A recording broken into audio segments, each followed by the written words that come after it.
odam sariq kasal bo'lganini ko'rganman, lekin mashina sariq kasal bo'lganini ko'rmaganman. Xullas, Matiz mashinamiz sotuvga kelgan. Ranglari sariq, juda qimmat rang. Salon holatlari juda o'rtacha holatda turibdi. Eshiklari ham normalniy. O'sha yillari 2007-yil yurgan masofalari 6 krugdan ziyod motor holatlariga keladigan bo'lsak, o'zlaring uchun shu akkuratni minib yurishga, magazinga chiqib yurishga bo'ladi. O'sha balonlar yangi qo'yilgan ekan, o'zini zavodska diskalarida. Salon holatlariga keladigan bo'lsak, o'rtacha holat o'zlaring uchun.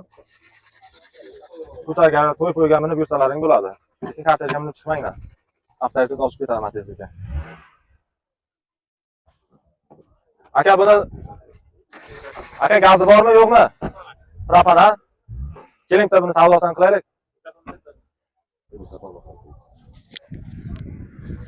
Savdosini qilaylik aka. Savdo qilamiz aka. Bo'lish qancha deyapsiz aka? Tochkasini aytaymi aka? Oxirgi qadalgan narx 1900 olib ketaversan. 1900 ha? Bitta telefon nomer aytasiz? 99 da 318 1115. Shahar ichiga nasl savdo chiqadi. Savdo chiqadi. Olasizlar, minasizlar, maza qilib minadigan joyi. Like, komment esdan chiqmasin, hurmatli obunachilar.